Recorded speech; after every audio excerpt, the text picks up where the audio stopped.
Okay, just waiting for a few people to pop on. I didn't announce doing a live today. Hopefully you can hear me. It's been a while since I've done one, so trust everyone is doing well. Hopefully you can hear me. I left my headphones because I've been in the gym. I think I left it in the car. So hopefully you're all doing well. Lockdown. Christmas is here already. Can you believe it? Time flies. So just been doing a bit of water testing. Hey Mick, hope you're well. Yeah, I'm well. I'm doing good. Just one of those things, one of those days, one of those weeks. So yeah, water testing time. Head over to Instagram. I just uploaded a live video onto Instagram where I was testing the pH and KH on the pond uh, because I need to test it. Jonathan Coates. Let's see. You've asked a question there. Hey, yeah, well, how soon after CT I use PP? Well, I've never ever used chloramine T. Never. I got it, and I actually just got a new bag of it a week ago because I had one that from 2008, and it expired, obviously. And I got one because I just use it to like wash nets and fish stuff in. I don't really use it in the pond. So I wouldn't use it. Were you asking about before PP? How soon can I use PP? I don't know. Why would you need to use chloramine T and PP? I'm not sure. Just tell me what you're treating for, what the issue is, and maybe I can help you around that way. But I've never, in all my koi keeping years, used chloramine T. I think maybe once I was scrubbing down. Remember one of those old bay filters, and a multi bay, and I used that because I got it from somebody, and I used chloramine T in hot water to wash it down and disinfect it. But as far as like a pond, I've never used it. You just got to be careful with it. Um, but I've never had need to use it in that way. I'm not against it, but I've never had need to use it. But you got to tell me why you're using it, the reason behind it, because and then it works at different strength according to your KH, your pH, things like that as well. So you just got to be careful with that. Make sure also you got no ammonia in your pond in that way. So if that is good, hey Matthew, yeah. So just be careful how you go with chloramine T. But I'm not a big user of it in that way. So bacterial infection. Let's see here. Well, Jonathan Coates. Show us bacterial infection got bacterial, but use chloramine T and salt to heat butter into do scripts. So asking in case. Oh, okay. Yeah. Um, I don't know. I'm not really. I can't comment on that. But bacterial infection, bacterial. I got bacterial as well, and I find it's a bit useless bacterial. To be fair, you need a more specific antibiotics, and it's worth getting a swab and sending it out, or find out from a dealer whether you could get some antibiotics. But in all honesty, probably in the last, I can't remember the last time I used antibiotics in a koi at all. Oh yes, sorry, I did use it about 3 years ago when I was trying to save a swim bladder issue. But that was swim bladder. It wasn't a bacterial infection as per se a bacteria on the outside. So, but bacterial I find useless. Apparently, you got to use bacterial every 2 days for it to work, and I'm not sure if it causes more stress in that way. Thinking about getting a heater for my grandparents' pond, roughly 45,000. What would you recommend? Cheap. Oops. That's what I don't like about this. Recommend cheap to run as well. Well, Ashley, Essex. For your grandparents, I wouldn't. You want something simple so they can use, although they might be techie as well. But cheap and electric don't go together. So you wouldn't need anything big, and you don't need to heat. It's according to how warm they want it. If they just want it at just above ambient, then it doesn't have to cost the earth. Electrics would be the electric would be the easiest, but not the cheapest. The cheapest by far would be gas or air source heat pump. But for that size of pond, 45,000 liters, you could get a small one. I think Koi Water Van has small air source heat pumps, but they're not cheap. I can't remember, but I think they're over a grand. So the thing is, you could buy an electric one, couple £100, but you pay the bill, and then vice versa, you buy the expensive one, and the bill's cheaper. So, sorry Ashley, that's the best I can give you on that. But if you get an electric one, and you cover your pond, and they're not heating it mad, you might be able to manage it well. You just got to be careful, especially with bills. I had a electro heater once in my life, and once I got the first bill, it came straight off the pond.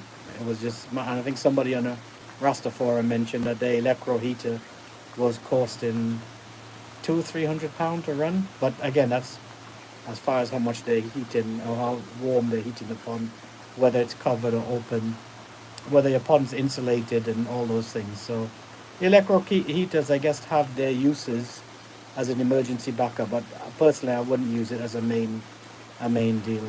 Let me go back to Jonathan Coates. Yeah, so I think you need to find out and really what the fish is struggling with in that way,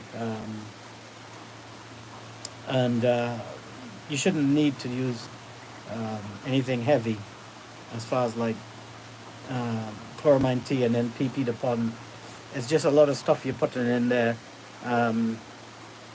I would, a bacterial infection and the outside of it is just really something that is, you need to figure out what is causing it, whether you brought in a fish with a bacterial infection and things like that.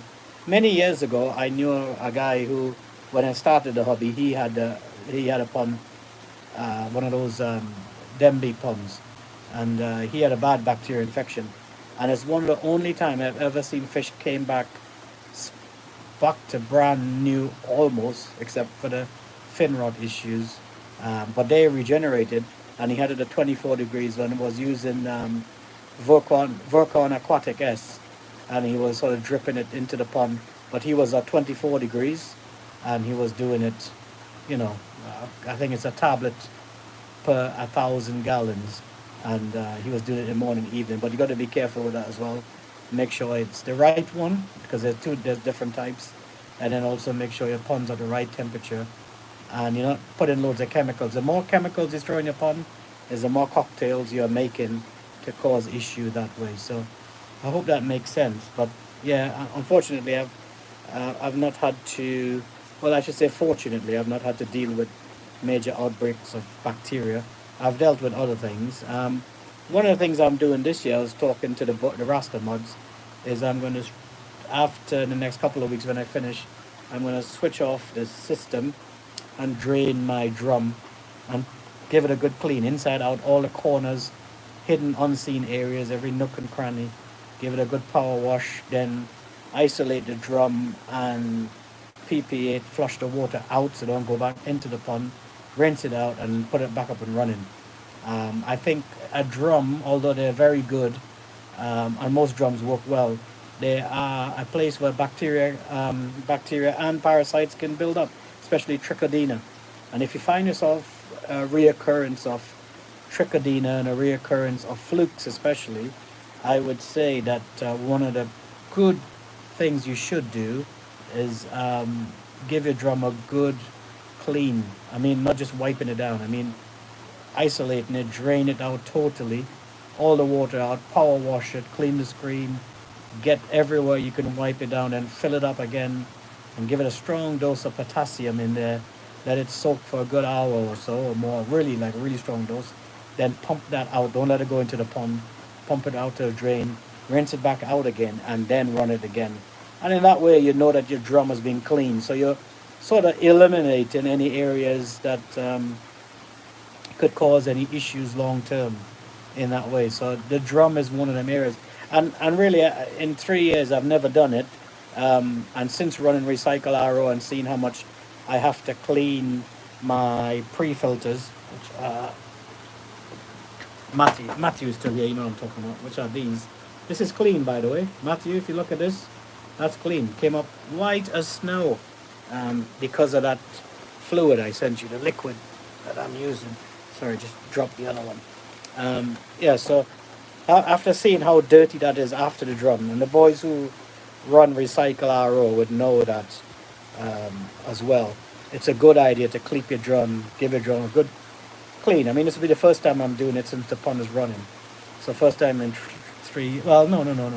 I done it over the summer, but give it a good blast out clean. Get all the corners, the back of the drum. Get your jet wash right away in, and you'll probably surprise yourself how much muck comes up. And pump it out. Drop a small superfish pump in there and pump it out, or open the caps and let it all run out. If you've got the, don't flood your pump out and ruin it. So make sure you know where all your water is going first. But give your drum a good clean just for the winter. As you come into spring, you will save your fish some headache and yourself some headache of treatment and those things, you know, in that way. So hope you had your wet gear on. No, actually I didn't really need it. That thing I sent you, Matthew, that pallet with the 2 sticks works brilliantly. And the washing time, because I soaked it this time in boiling hot water from my kitchen sink. So it was boiling, like if you put your hand in it, you'll get burnt. So I soaked it in scalding hot water with that liquid, and I power washed it. And I reckon it was as white as snow within 5 minutes each of power washing. So the power washing time went way down. And then I leave it in a drum of just fresh water. I've got one of them blue drums that I used to use for changing the discus tank water. I leave it there for weeks, just so any residue is taken away. So hopefully that works. Question number 2. Let's see. Ooh, cancel. I pressed the wrong thing. Sorry. Let's see. Question number 2 is from Ashley Essex. If you don't mind me asking, bakki showers, are they... Oops. That's what I don't like about YouTube, because it fades. Bakki showers, are they good addition to have? Loads of questions. Yeah, bakki showers are great. So great, it's the only filter I run. Only filter. I have nothing else. I've got a drum, which is a pre-filter, not biological, and bakki showers in back to the pond. That's all I run in my 6,500 gallon pond. And that's all most of the high-end hobbyists would run. They might have a K1 chamber, but I don't have a K1 chamber. I'm not a plastic media guy, so I've got if you're going to run a bakki house, bakki showers, I would say just use bakki house media. Don't use any of the Chinese copies or the other stuff from Europe. Get the Japanese stuff. That's all I use, and I've had stuff since 2004 media in that my big showers. They're like coffins lying up there, and that's all I run. So yes, I would say if you're going to run one system and something that keeps clean and gases off and does a great job of biological, great stuff at removing nitrogen from the water and all those things, it gassing off, I would say bakki house media. So all I run, Ashley, is bakki house from my drum straight to bakki house, and you could look at other videos, it will show you that. Straight back to the pond. So that's all I use, and I got 400. That showers is rated for 300-ish, I think, but I have it rammed full with bakki house media, so mine is a little bit probably overpacked with BHM. So hopefully that answers your question, Ashley. Don't matter, you ask questions, man. If no one want to ask, you ask away, and if I can't answer, I would say sorry, I don't know. I wouldn't make it up, because I've got nothing to make up anyways in that way. So yeah, I think that's the questions. If you've got any more questions, let me know. So my pond currently is at 21.6 Celsius. Some of you would probably know I run a 22, but I'm just feeding out the last bit of food. I've only got one container left of food, and I want to feed it out. I don't want to drag it into next year and wait till summer. I rather feed it out to the fish. So there's only one container left, and then all the protein food is gone.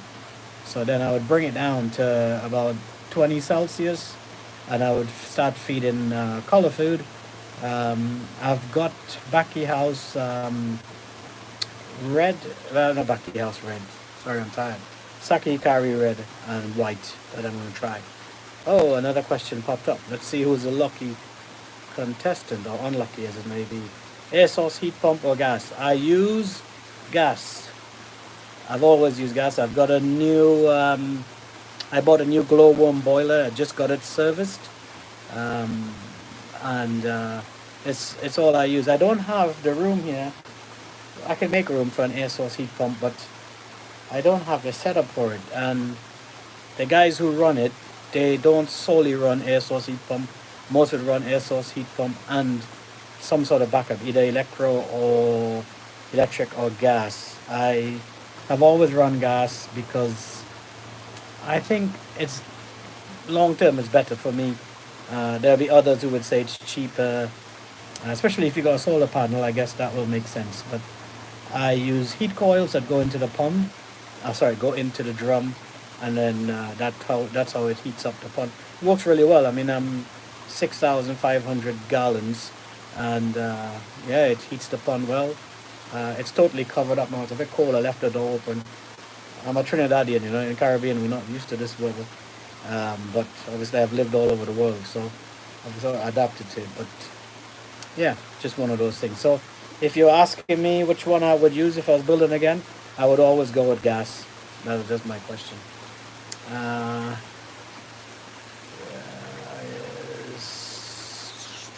Ashley, thanks. You'd want to get an idea on what to get, not get from my actual condo. Okay. Can you overload the shower with bakki house media? Um, I guess you could overload it to the point where it's no point because it's not getting contact with water in that way. So you could probably overload the top of the spray bars. Yes, I guess you can, but mine are not overloaded that way. Mine is every space I could get a piece of bakki house media in, I got it in. One of the things I do with my showers, and especially since I was feeding heavy, I've backed off now from a kilo of food a day to 600 grams a day. You should weigh out your food by 600 grams, 800 grams. Weigh it in a jug on scales, and you'd know how much food it is. Because sometimes we just say these numbers, and it's hard to picture what it is. So one of the things I do when I'm feeding heavy, as I mentioned earlier, if you just join in, is every end of the week, like Saturday, Sunday, I would put my Flow Friend pump to the max, which I think is 24 or 2600 RPMs, and I would let it run for an hour at full pelt. In that way, anything that is lodged or any bits of food or anything that has bypassed the drum, and if, like I said, if you've got recycle RO, trust me, a lot get past that 70 micron screen. Then it gets washed into the pond. If you ever do that and go and look in your pond, you will notice all the bits that's coming out as you're doing that. And I do that ever so often to try to keep the media clean of any debris. Never caused a problem, but I like to do it that way. Then I know that way it's pretty clean in that way. So hopefully that makes sense. But there's no point stacking the bakki house BHM. It's not cheap anyways, and stacking it there's no contact with water, then it's a bit pointless. You're paying a lot of money for no use in that way. Hope that makes sense. I can't remember who asked that question. Lee Higgins. So hopefully that makes sense.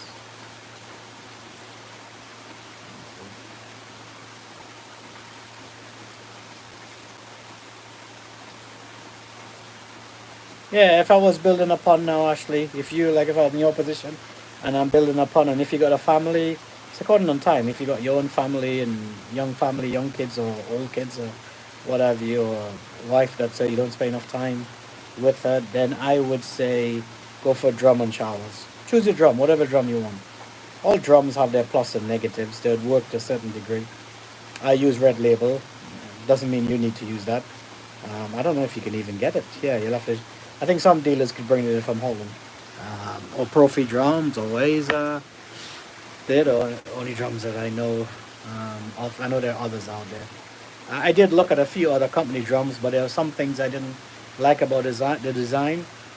The red label is just superior in little areas, not as far as cleaning the water or anything, by those major bits, but like the control box and the waste chute, the red label takes out a lot of the junk.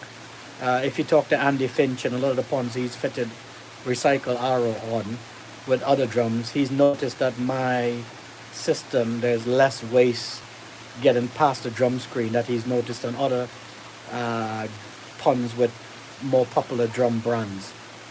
I don't want to say which ones they are, but more popular drum brands. He's noticed there's been more junk coming through that way. So yeah, it's all about budget. Easy Pod is a good way to start. I had one, and after 6 months of cleaning it, I got rid of it. It's just one of those things. But if you enjoy cleaning it and doing it every day, then and you got the time, it's easy doing stuff spring, summer. When it gets to winter, that's the pain. And I like a fish house. So I'm in my fish house. My first pond, everything was on the outside, and so you were in the cold. Here you could come in and sit down, and it's warm. It's a heated room as well, so everything is done a little bit more with some thought behind it. Obviously, it came at a price, but yeah, it works well in that way. So anybody else, if you've got any more questions, I don't know what else I can mention. I don't know if many of you, maybe some of you guys, tell us a little bit about your experience with treating flukes this year. I know a lot of guys have had some issues with flukes. I have had flukes myself. I use my flubanol, and others. I know some have used Lunex Pro. So if you've used it, let me know how you get on. I know a lot of guys who've used Lunex Pro sort of said the issues they had is mixing it, because it's a bit of a pig. Praziquantel is always a bit of a pig to dissolve. The worst thing you do is add hot water, because then it becomes like tiny little bit of plastics floating around. So how do you guys treat your pond if you're using Lunex Pro? Like I said, with Prazi, it's very difficult to melt it, to dissolve it. If you don't mix it properly, the drum just takes it off. Now the beauty about this red label drum, and I think a few drums have it, it has a bypass on it, so I could pop two caps, a little bit like them Pringle cap covers. I could pop them caps inside the drum, and it bypasses the screen, so it keeps circulating without touching the drum membrane, so it keeps the fluid in the system longer in that way. So I've not really had any issues getting rid of flukes. I've not had any issues getting flukes. When I do get it, it's mainly by fish coming in. Since I no longer have Mike in that way, and I get fish from somewhere else, it's always brought something. So hence my need to put in a quarantine tank next door. So that would be my thing. What temp is the best to keep winter? Just install a gas boiler for the pond. Okay, Paul. So Paul, hopefully, is your pond covered? If your pond is covered, mine is covered.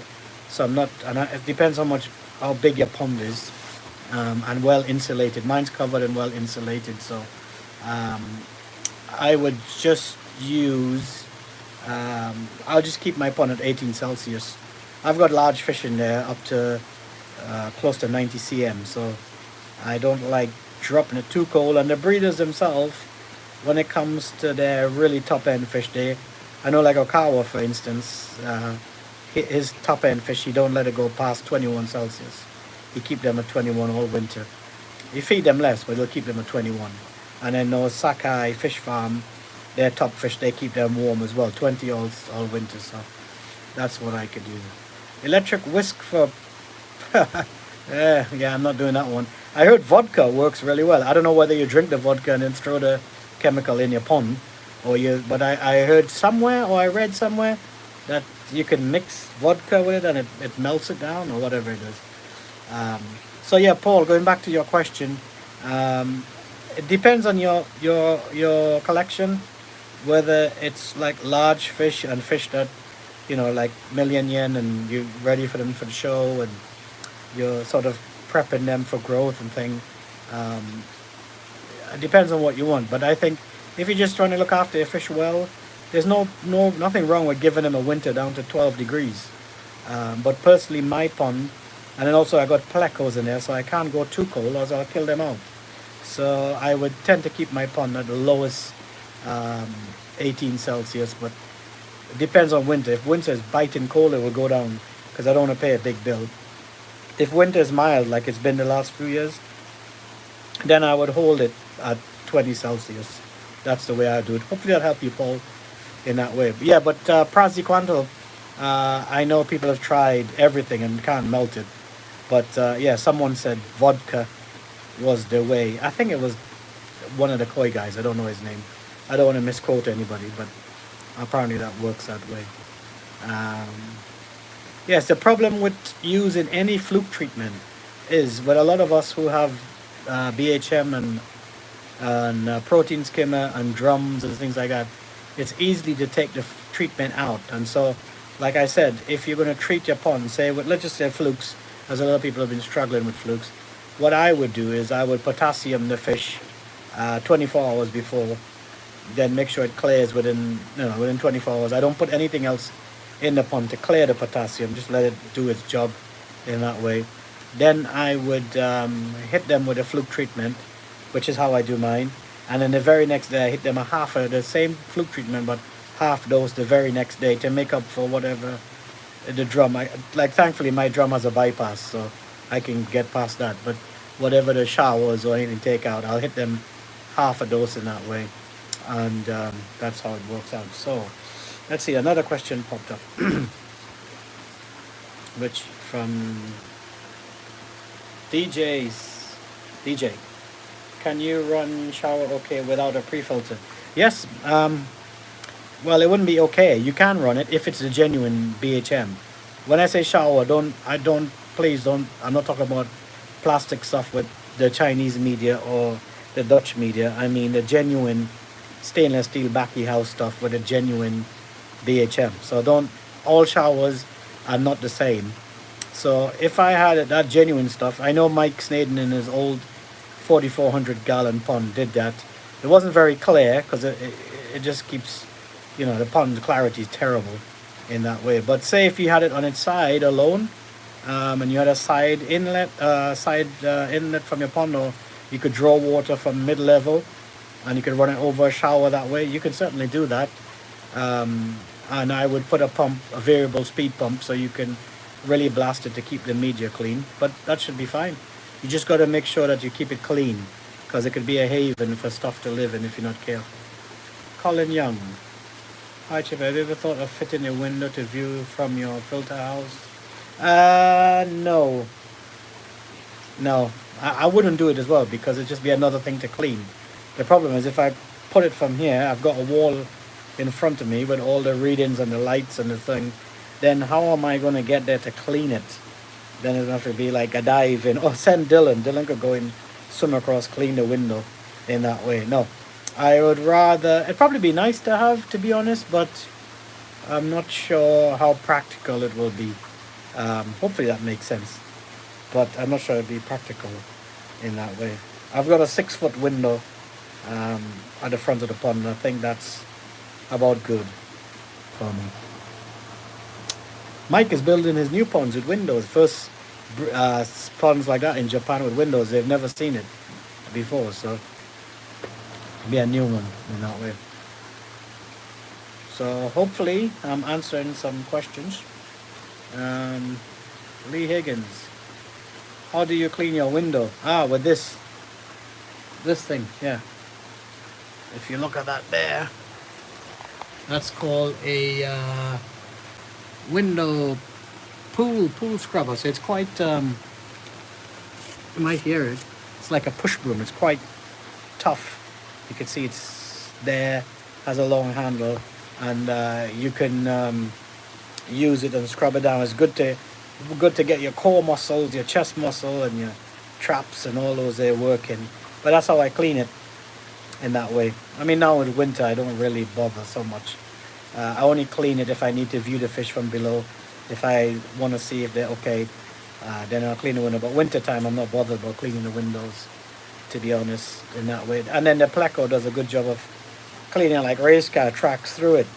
So yeah, I do have to clean it. But these brushes are good. You can pick them up from Amazon. I think they're just called a pool brush, and they have a detachable bit there. If I can touch, there's a detachable bit there that you could pull the head off if you need to, and attach it to a longer handle or shorter handle, whatever you can do. But that brush, as you can see there, it's quite good. I got my scope next to me. That's my Japanese scope. Actually, it used to be Mike Snaden's scope that I got off him. So it's a good scope to get.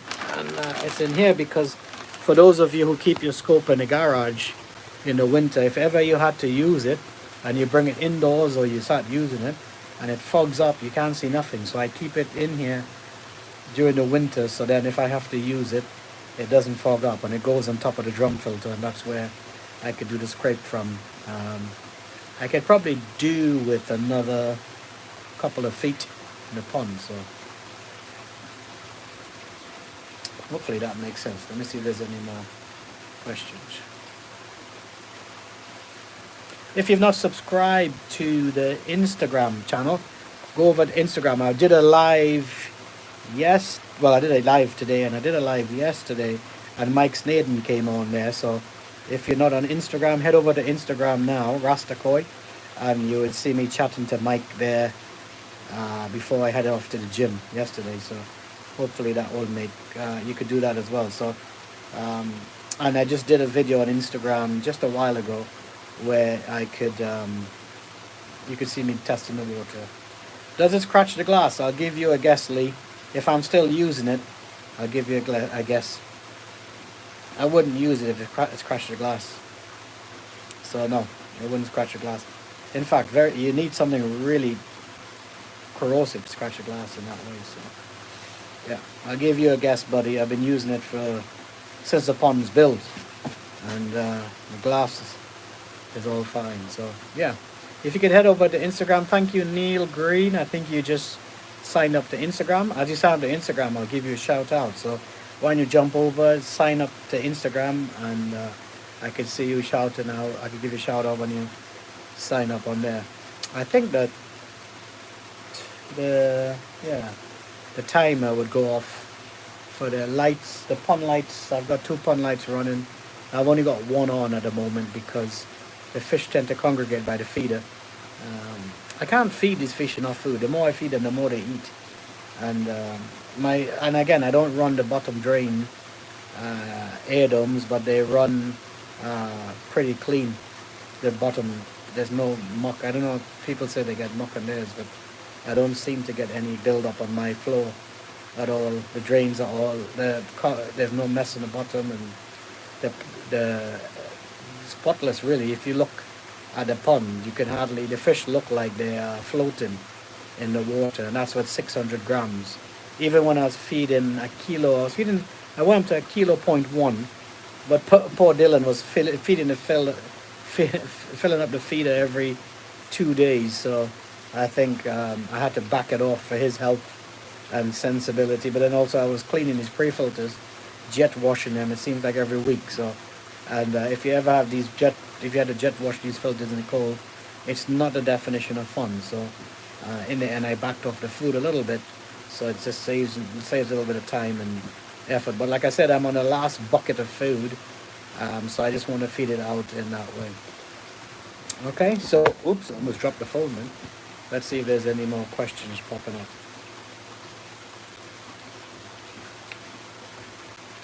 Okay, well, I think that's it for now. So if you have the time, jump over to Instagram after this and just look up for Rastakoi on Instagram. And like I said, if you would like a hoodie or a jumper, I've got some inside. I should have wore one and then you could see it. But if you would like to Have you? Do you get killer herons to attack your pond? No, they wouldn't come here, buddy. My neighbor keeps he does falconry, so he keeps them kestrels and hawk things. So that he has them on his hand. So I don't see any pigeons, nothing here because this bird will destroy them. But also my pond is totally designed in such a way that birds. I don't have a problem with birds in that way. Anyhow, so like I said, if you've not signed up to Instagram, please do so, and that would be great.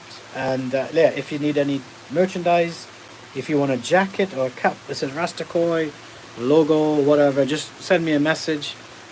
You could either email me on rastakoi@yahoo.com, or you could connect with me on Instagram or Facebook, and I can get you one of those. Next time I'll have the brand on so you can see. But yeah, there's pictures on Instagram you can have a look at as well. And if you'd like to get any of the merchandise, any merchandise you buy, all the profits then always go back to making videos. I need a new camera. I'm going to get some microphones to pin on the guys that I film so that then you can hear them better. Less background noise, which I'm sure you all appreciate, but they all cost money. So if you buy the shirts or the merchandise, I'm able to get some money together to buy those things. So the money all goes back into the hobby and eventually helps you out by getting more videos. So thank you for watching, and I hope you enjoyed this short but brief podcast. Let me see. Somebody's asking Terry Trains. My temperature is. When someone said their temperature is, I hope you're talking about your pond temperature. Between 9 and 10, and still feeding a handful of food a day. 12-15 parameters are okay. Fish is okay. Personally, I wouldn't feed a fish a too low temperature because your biological media and stuff takes a lot longer to recover after it. And you would get away with it now, but when spring comes, you may pay for it then. So I would, once I reach at 18 Celsius, I don't feed the fish anything. They want it, of course they want it, but and the breeders do that as well in Japan. And there's for many good reasons that way. So hopefully that makes sense. Well, I must love you and leave you, and thank you. Like I said, head over to Instagram and sign up, and if you haven't liked and subscribed, please subscribe to the channel. That would help me out. So if you can subscribe, we want to get to 3,000 subscribers before the end of the year, so maybe you can help me with that. Alright, so thank you everybody. Hope you have a great weekend and keep yourself safe. God bless.